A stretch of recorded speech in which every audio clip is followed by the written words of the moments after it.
I'm Davia Chambers and this is Let's Talk Tobago.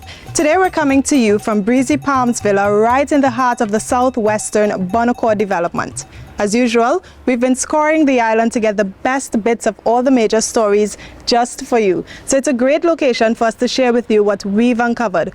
All you've got to do is come on in, grab a snack and pull up a chair. We'll do the rest, starting with this week's headlines.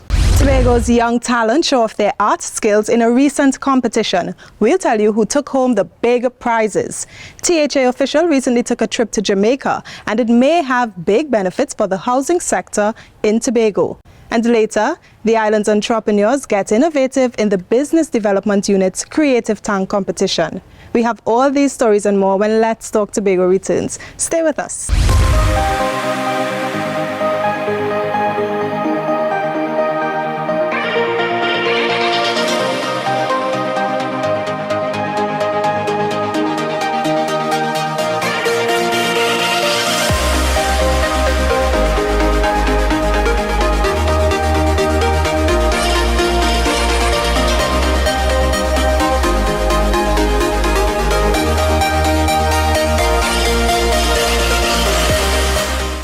Tobago's definitely got talent, from sport to recreation to academic prowess and of course in the world of the arts. The island has produced it all.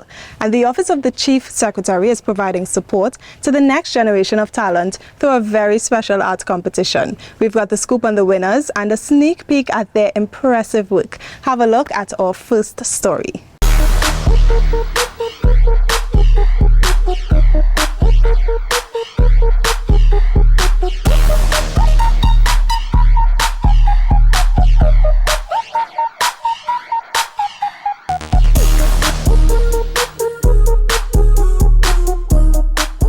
It is my first time entering the competition. When I found out about the competition, I like that the theme was about Tobago, the 6 years, and I wanted to showcase traditions and the culture that I liked and the aspect that I liked about Tobago. So I wanted to just kind of put all those things on a piece of, on the paper, on the canvas, and kind of showcase that.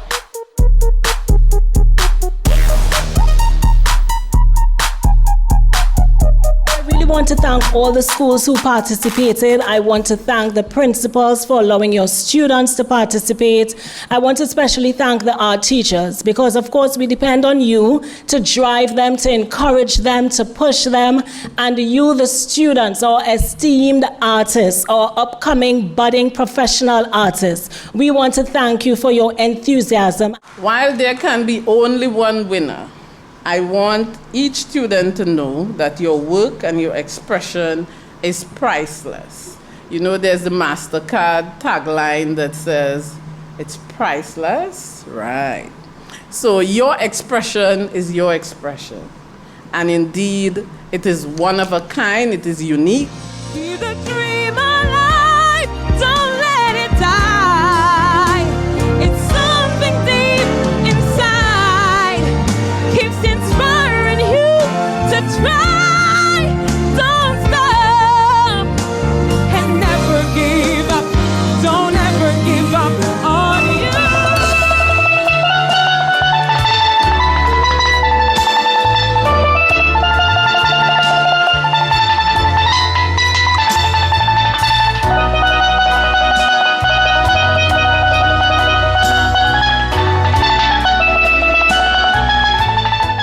This program, as long as I am Chief Secretary, will continue.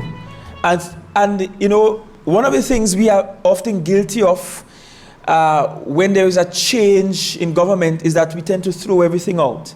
But this is actually one of the programs that makes sense, that ought to be kept. But we have to find a way next year to even add more incentives to the work being done for our students.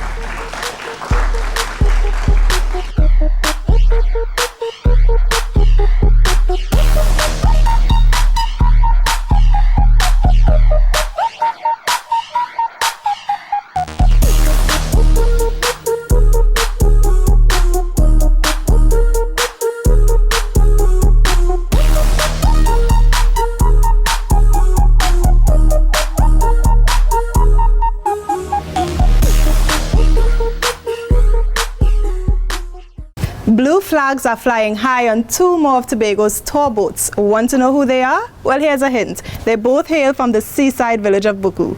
To find out more about their achievement, check out this story from Amadara Mills.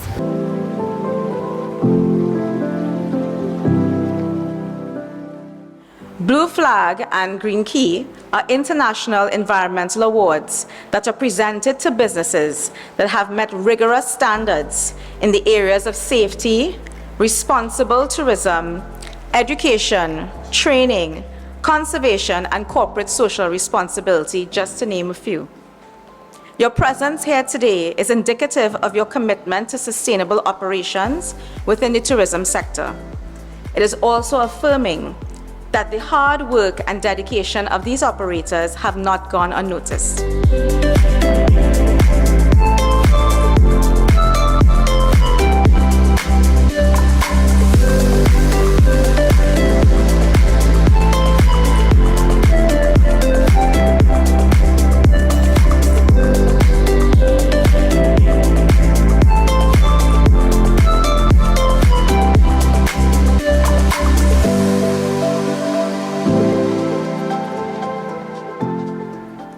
All of the awardees here today provide a practical demonstration on ways to reduce environmental impacts and increase income by adopting environmental management systems into their operations. One of the things that I think we could differentiate ourselves from the rest of the Caribbean is this, that if we have more and more persons coming on board with certifications such as Blue Flag and Green Key, then Tobago is sending a signal not just nationally, not just regionally, but internationally, that we are serious about our tourism offerings. We are serious about getting it right. We are serious about ensuring that the persons who visit this island can get the highest quality of service, the highest quality of experience, because attaining these standards is not easy. In terms of branding, customers, they expect a certain standard, a certain service, you know, a certain ethic.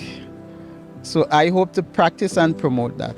It's a standard which I have to uphold, and I could be an example to other operators. For best practice and international standards, I think Tobago's tourism is on the upswing, and as stakeholders in the industry, we should strive for excellence. Excellence in terms of standard and the way we do business.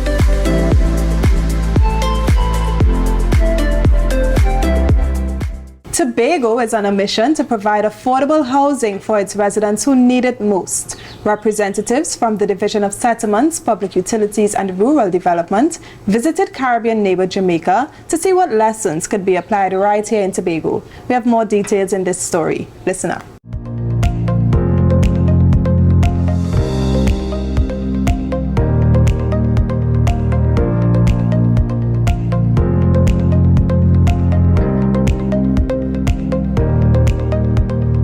The trip was organized to have an overview or look at the Jamaican Housing Trust, because their model was introduced to me by Dr. Vanessa James since in 2020.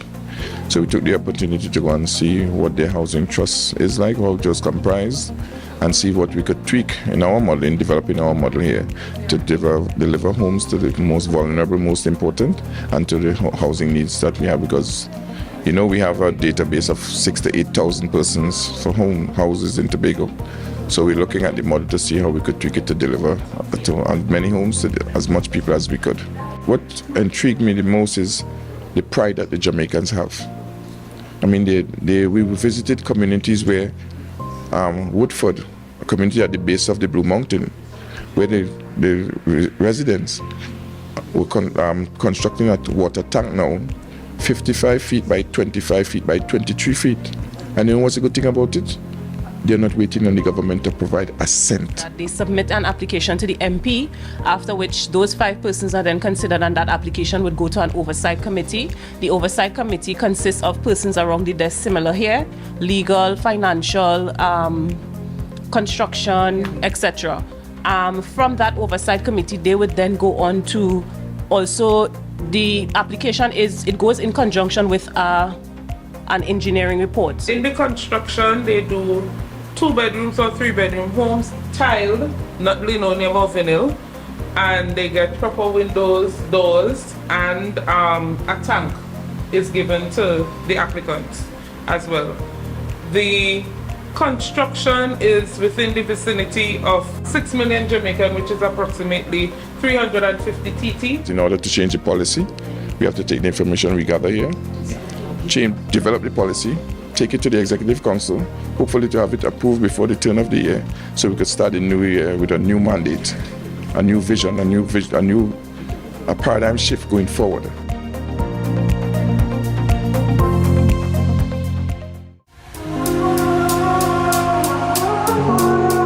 Breezy Palms is a well-maintained property at the popular Bonacore development in the southwest of the island.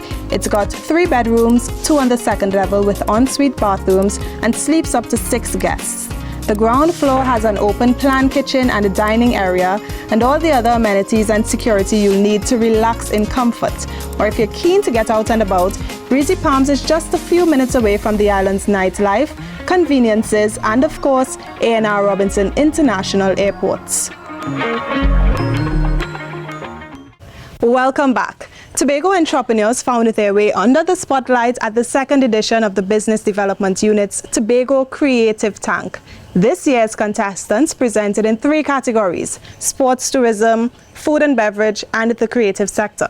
The finals took place at Shore Park Complex, and you'll find out the big winners in this story from Ryan McCool.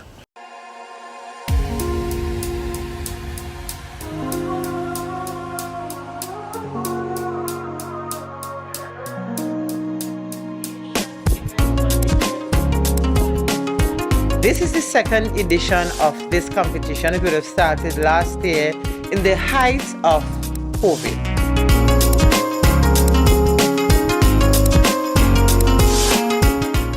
And as the business development unit, we needed to re-engineer and to still meet our clients. And therefore we came up with what was called the virtual think tank, where we challenge our entrepreneurs to be innovative and come up with creative ways to meet your client even in the midst of COVID.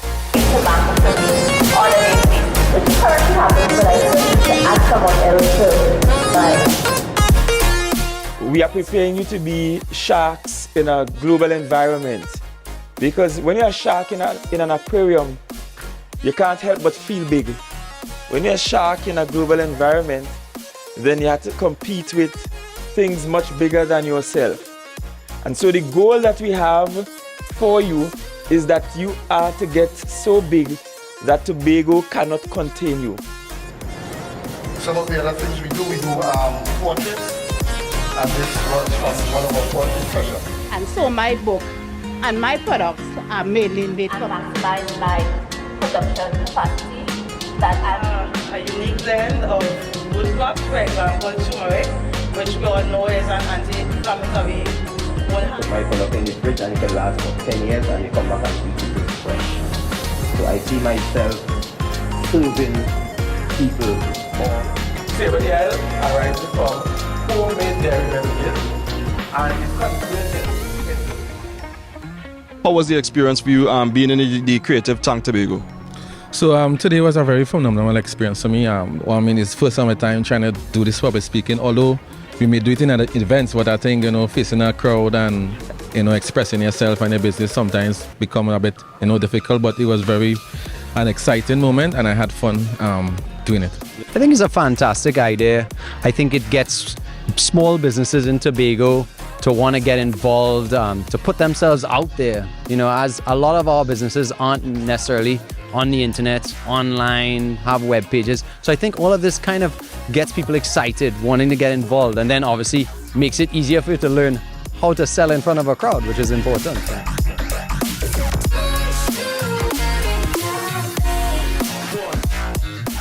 And there you have it. We've come to the end of another edition of the Business Development Unit Creative Tank Tobago. We saw a lot of wonderful Tobago-based businesses on showcase today, and it's all about supporting quality. Even though they're locally produced, they are of international standard. So from Shore Park, I'm Ryan McCool reporting for Let's Talk Tobago. Great local cuisine, colorful indigenous craftwork, a taste of the island all wrapped into one. If you're looking for such a place in Tobago, it's got to be the Shore Park Food Hub, the space that offers all things Tobago. If you haven't yet visited the hub, Omadara Mills is here to explain what you can expect there. It's all in this story.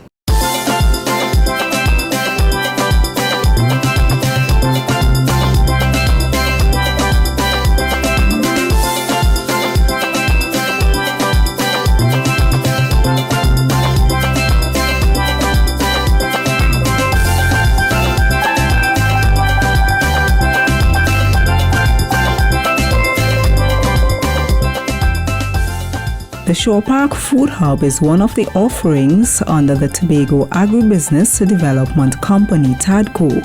Situated next to the Orange Hill gas station, where the temporary Scarborough Market was once located, the Food Hub is open weekly from Thursday to Sunday from 10 a.m. to 10 p.m. It's a space where agro-processors, artisans, and food vendors can rent any of the 56 stalls or 11 food containers and sell locally produced goods and cuisine.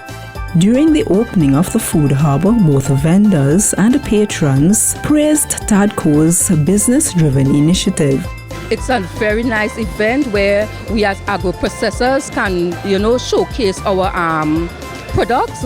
Even being here, I met some other agro-processors with lovely products, and Tobago is really doing fine work, and we need more events like this to showcase our products.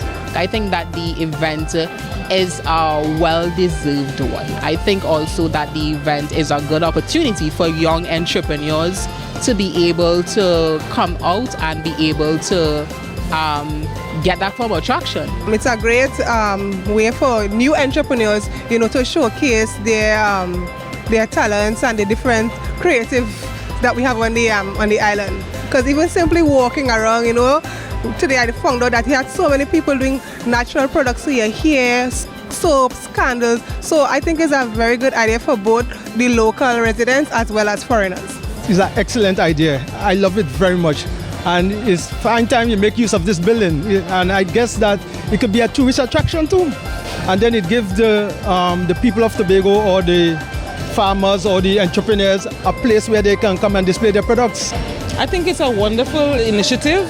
I just came to visit, but I ended up having to purchase a lot of stuff because I'm into the natural stuff and the stuff that I would have seen, the soaps and natural flour. These are things that we could actually invest in, seeing that we have challenges in the country where certain food stuff are expensive, and we could resort to these natural stuff and they are wholesome and healthy. Fireside cooking and dirt oven baking are features of the Shore Park Food Hub, a food court area where patrons can sit and consume their meals. Baked goods, desserts, or local preservatives is an added amenity to the space. The Food Hub will also cater for live acts by local performers on particular days. Today is a step in the right direction in terms of making the agro-processors more accessible. There will be no need for persons to be parked on the side of the road and persons thieving a chance to come and get some of your produce, Let this space be a place where you could actually come and have all of your products showcased for many days to come in terms of what you have to offer. To all the vendors who are here, I want you guys to understand that this establishment here is geared towards you.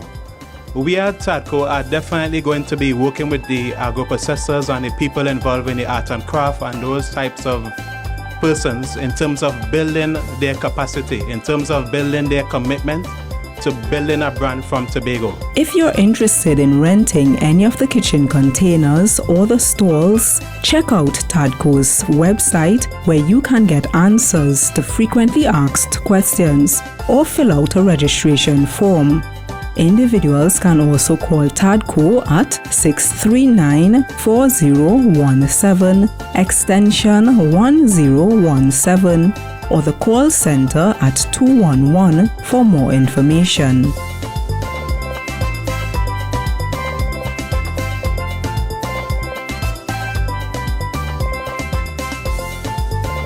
The Vocational Skills Training Program is a major avenue for boosting the growth of Tobago's entrepreneurship sector. This year, more than 1,000 people graduated from the program in over 30 disciplines. We've got more details from the ceremony in this story from Crystal George. Another 1,000 Tobagonians can boast about learning a new marketable skill. They graduated from the Vocational Skills Training Program, an initiative of the Division of Community Development, Youth Development and Sport. For over 7 months, they learned mixology, handicraft, electrical installation, photography, and many other skills. Community Development Secretary Terence Baines saluted participants for their engagement in the classes, as well as their time and dedication to completing the program. Tobago can now boast of adding a new chapter to an ongoing legacy of empowerment through learning. Now that you have grasped this opportunity, you must recognize that you have taken a bold, confident step in forging a solid future. As we acknowledge this simple but salient truth, I wish to also reflect on the words of renowned blues musician Mr. B.B. King. The beautiful thing about learning is that no one can take it away from you. The annual program goes beyond having a hobby or finding activities in your spare time. It's an investment in the future and entrepreneurship sector. Our intent, aside from those who want to pursue for their own leisure and hobbies and so on, is to see Tobagonians move from just a hobby to a lucrative business where they can employ persons, contribute to the whole economic purse of Tobago and by extension Trinidad and Tobago. So in other words, we want to encourage a whole spirit of entrepreneurship. Without the hard-working, patient tutors, the program would not have been possible. Out of vocational skills, we have a lot of tutors who started as students and are now tutors. And we are in vocational skills, we are looking to push students into entrepreneurship. Coming out from after COVID, because we had the class online first, and it was challenging to do all cutting, nailing, putting frames together online until we were given the green light to have it face to face. The participants too were overjoyed to have been accepted into the program. This for me was one of the best experiences that I've ever had with Miss Helena Boucher. She was one of the most straightforward. She broke down everything for us, step by step by step. I learned how to do my own little extension cord and how to build up my little circuit with lights and my switches. The ceremony was held at Shaw Park Complex. The participants and tutors came together to proudly display the works that came courtesy of their newfound skills. I'm Megan Wallace for Let's Talk Tobago. So we've got to take another break, but do not go away. Let's Talk Tobago will be right back. Stay with us. Oh, Tobago, son of the soil. My name is Yvonne Stewart, and you're watching Let's Talk Tobago.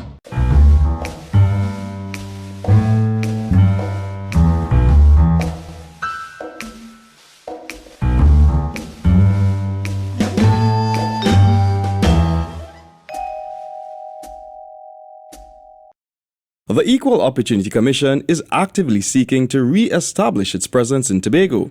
Its operations were disrupted by the advent of COVID-19. Pre-pandemic, the EOC held office days in Tobago once per month, and now that the restrictions have been lifted, we really were anxious to get back into Tobago and have a presence here. So this caravan, this 2-day caravan, is really a precursor to the EOC coming back to Tobago in the new year. The Commission's Manager of Corporate Communications, Shelley Dollabile, says the EOC is mandated to working towards eliminating discrimination and promoting equality of opportunities for Trinidad and Tobago's citizens. We really wanted to come and spread this message in Tobago, as well as share the free services that we offer at the Commission, which includes free legal advice.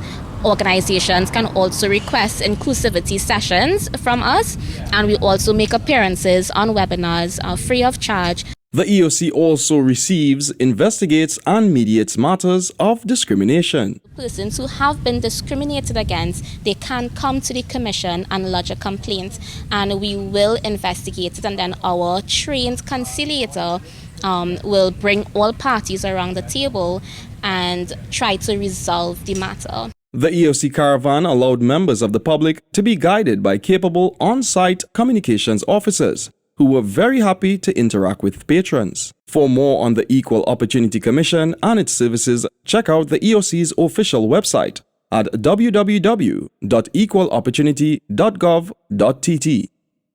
I'm Ryan McCool for Let's Talk Tobago.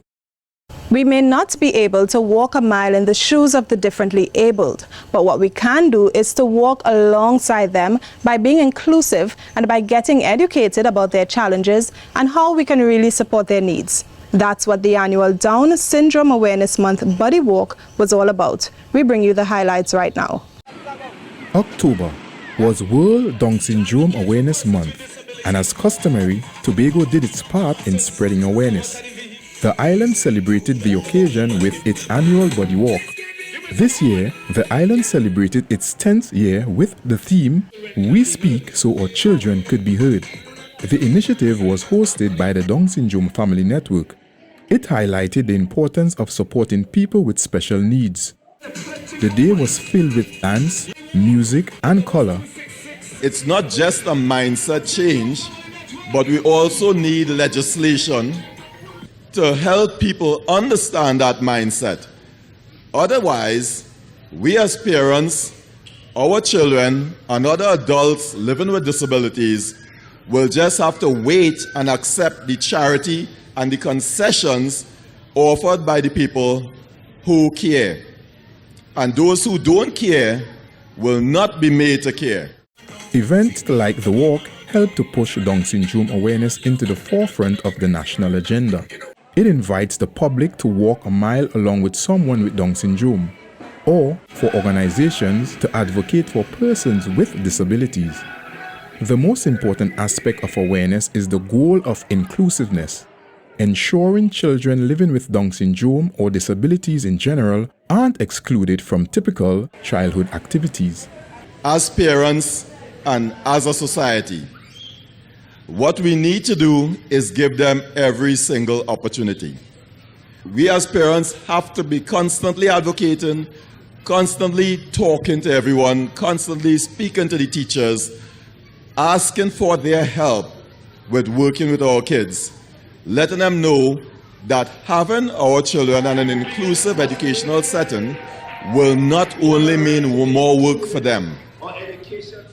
It would mean a more understanding community where people who attend school with someone with a disability could understand, hey, this person isn't what they thought they were.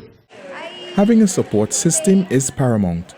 The Education Division is pledging its support to persons with disabilities. The Division of Education is committed to providing that support, whether it's through our special schools or partnering with our various stakeholders out there that provide education to our children. And we are looking at inclusive education.